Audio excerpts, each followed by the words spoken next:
Previously on the XCAL Fighter, I'm over 100 hours into this build, and so far we've made our interrupted twist pattern Damascus for the blade, got it all ground, heat treated, and hand sanded. After working on the blade, we moved on to the handle and made a composite carbon fiber handle and got the perfect guard fit. In this video, I'll be adding a diamond to my knife for the first time. The diamond we're setting in this knife is going to be in the pommel nut, and it's going to function kind of as a glass breaker. That's why we're going to put it in the non-traditional way with the pointy side out. Before we can get to the pommel nut though, I need to thread the end of the tang that the pommel nut will screw onto. I've never set any kind of stones on any of my knives, so this will be a first for me, and it's really cool that the first one is actually going to get to be a black diamond.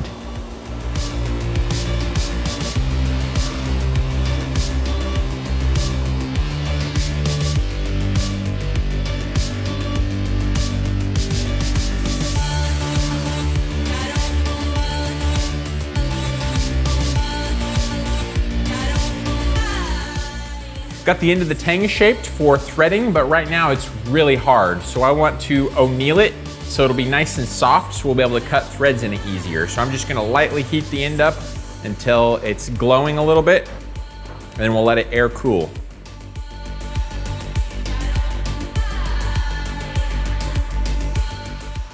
After kernel annealing the tang, I let it cool down and cleaned off all the oxides with the Scotch-Brite. I'm gonna use a little burr life and a 1032 die to thread it.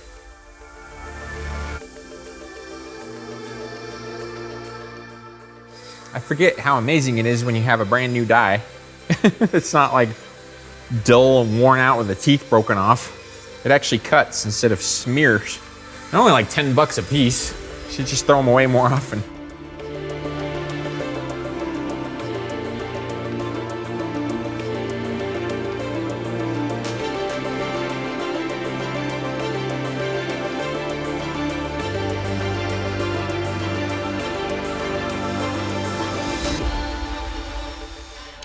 Now that the threads are done on the end of the tang, it's time to move on to the pommel nut. That will thread onto the tang and hold the entire handle assembly together. I use a 1032 tap on the pommel nut so it'll thread onto the end of our tang.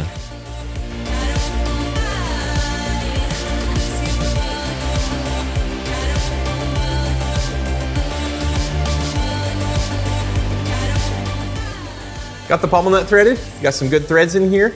I was gonna shape it down more, but I just got a special delivery. Right here, we've got a 3/4 carat black diamond.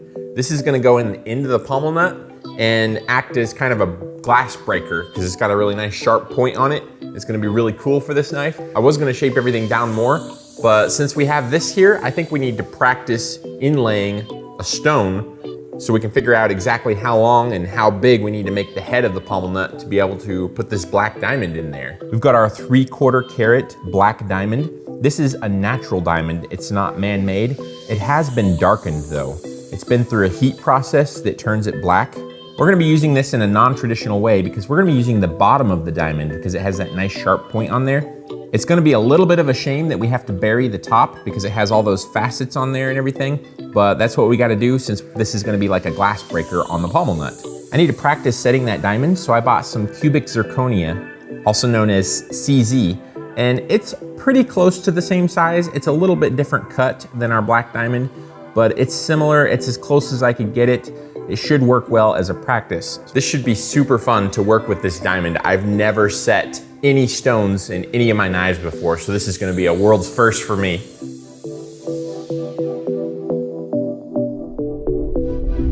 And now, a word from our sponsor, Knifemaker Plus. My family and I are so excited. A brand new Knifemaker Plus exclusive build has just begun. We'll be making a massive folder named Enigma. Members of Knifemaker Plus will go alongside me as we set off on an epic journey of creation together. I'll be teaching what I know, discovering new things as we go, and finishing with one of the coolest knives I've ever attempted to create. I don't want you to miss out on your chance to be part of the story as we bring Enigma into existence one piece at a time. Oh yeah, did I mention we're gonna make some sweet feather Damascus for this folder? Well, we are.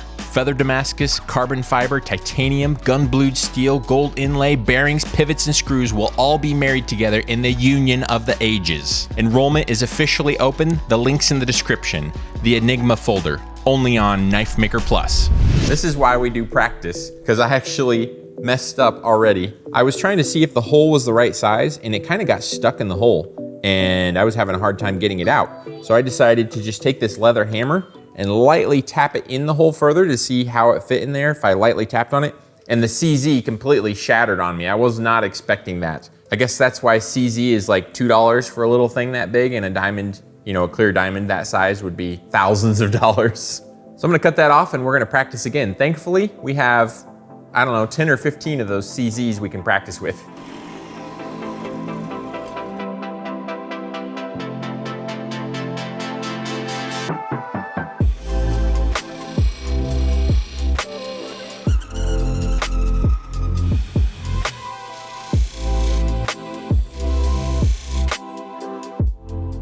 One of the most enjoyable things I've done in a while is use my engraver equipment to smash the edge of the metal over and hold the CZ in place. It can be so satisfying to smash metal with the engraver. It almost makes you feel like metal isn't actually hard, it's just a little bit stiffer version of a clay. I was worried about cleaning up the edge where the metal meets the stone because it was going to be really rough, but it turns out it was very easy to clean up just using a regular engraving chisel. I can run it right between the stone and the metal and clean that edge up very easily.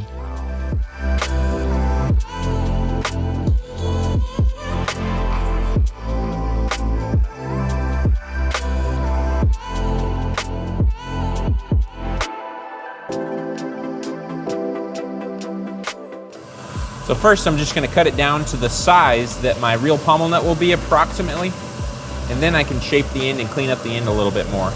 There's actually not going to be that much metal revealed on the very top. It's mostly going to be the diamond you see.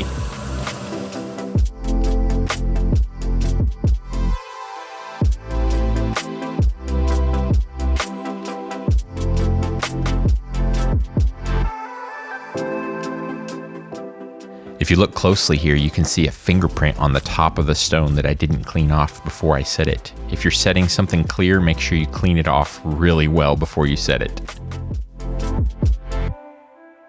I'm really liking these results. After our second stone, because I broke the first one and got it stuck, our second one was really successful. I got the starting hole a little bit off center or something, and that kind of fought me during the rest of the process. So I'm gonna run through it again and see if I can get one just centered a little bit more, but I am loving the way this looks. We've even got our pommel nut kind of shaped the way I want the real one and everything. My second test came out really nice. I definitely like it. We're ready to move on to the real thing now. For the real thing, I'm using mild steel because I want to gun blue this pommel nut later on when we get towards the end of the project.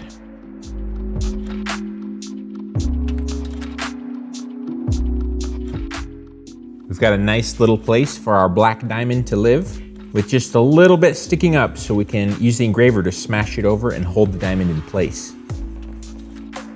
I begin setting the black diamond, but something seems off and the pit of my stomach just sinks. As it turns out, the diamond wasn't seated correctly and it was on a little bit of an angle. The center of the diamond wasn't centered and everything was off. The only way to fix it was to cut the diamond out of the metal and try again. I was very careful not to bump the Dremel tool into the diamond. I slowly removed the metal around the diamond and was able to just barely wiggle it out.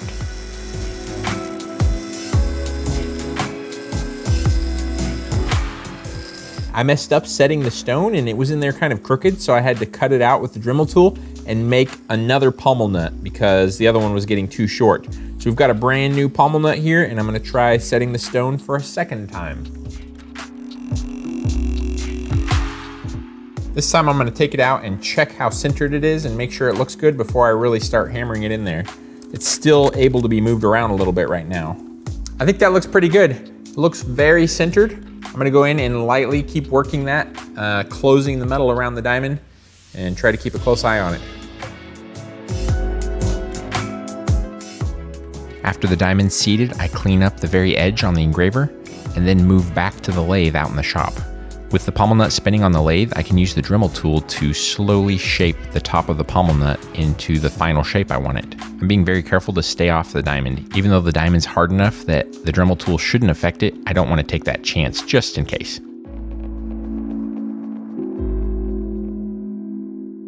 The top of the pommel nut is as finished as it's going to get until the gun bluing later on. We've got our diamond in the center and all the metals finished out to 2500 grit and buffed. I love how all the facets on the end of the diamond dance in the light when you turn it.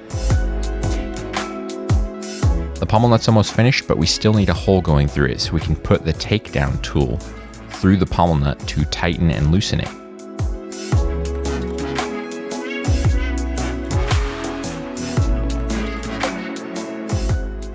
After that, just a little bit of final hand sanding on the lathe.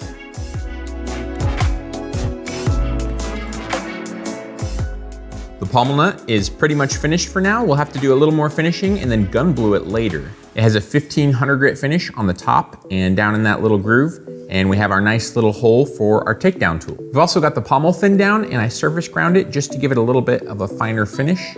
Before the end, we'll be taking more off the top of the pommel and we should have a perfect transition from the top of the pommel to the pommel nut. Right now, the pommel nut actually sits down in it a little bit too far, but that's because I was planning on leaving myself a little wiggle room for when we dome the end of the pommel later. Next thing we gotta do is make it so we can do our first official assembly of all these parts. But right now, there's a little bit of an issue. That pommel nut is bigger than the little ting slot hole. We need to mount this up in the mill and make that hole larger and round so we can actually thread our pommel nut onto the end of the tang.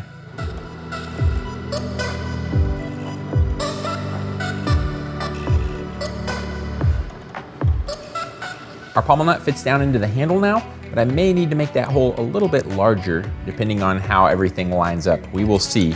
This will be my first official try at fitting the handle, guard, pommel, and pommel nut all together. I think that feels really good, actually. Our guard, handle, pommel, and pommel nut are all fit together nicely. The next thing to work on is shaping it all into an actual handle instead of big giant rectangles. That is what we're gonna be doing in the next video. Until then, may the forge be with you. Coffee break. Bye-bye. Don't forget to check out Knifemaker Plus, the link's in the description.